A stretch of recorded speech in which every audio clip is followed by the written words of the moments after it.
Valgerður Bjarnadóttir varaþingmaður Samfylkingarinnar og einn helsti baráttumaðurinn fyrir því sem hún kallaði eftirlauna-ósómann langt í frá sátt við fyrirhugaðar breytingar á eftirlaunalögunum. Við heyrum í henni hér á eftir.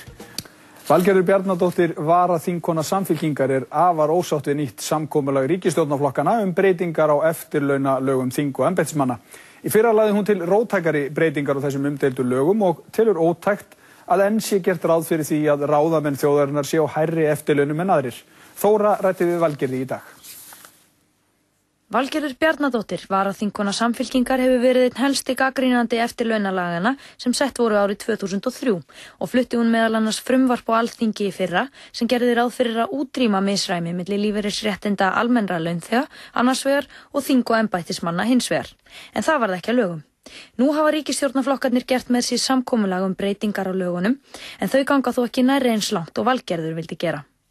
Flokkarnir vilja nú breyta réttinda ávinnslu alþingismanna fyrir hvert ár í embætti úr 3% í tæp 2,4 og hjá ráðherrum og hæstaréttardómurum hún lækkuð úr 6% í 4%.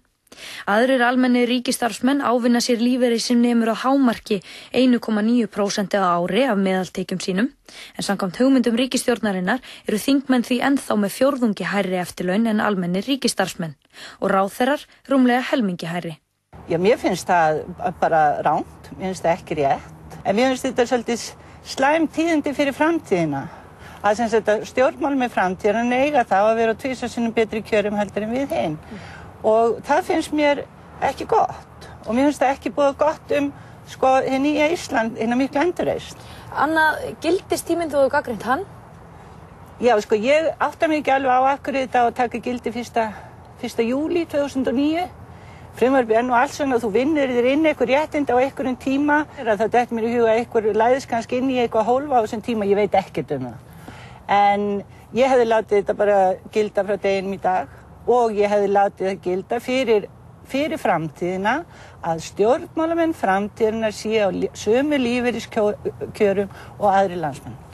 Ertu sátt við þessa niðurstöðu Ingibjargar Sólrúnar með ríkisstjórnarflokkunum? Ég vil ekki blanda Ingibjörgu Sólrún. Ég meina Ingibjörg Sólrún, hún formaður flokksins, hún gengur frá þessu fyrir hönd Samfylkingarinnar og ég get alveg segja, ég er ekki sátt við þessa niðurstöðu, en ég finna, þú veist, ég vil ekki segja ég sé eitthvað ósátt við hana. Þannig að þér finnst hún ekki hafa brugðist í þessu máli?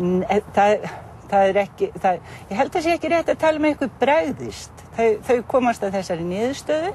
Ég er óánægð með þessa niðurstöðu, en ég vil ekki nota orðið eins og bregðast. Það er stórt orð. Hvaða skilaboð þetta frá þínu flokki þá sem búin að tala þetta sem mikið baráttumál í mörg ár núna? Já, ég gerði nú ráð fyrir að þau hafi ekki komist lengra með samstarfsflokkinn. En samþykkja þó?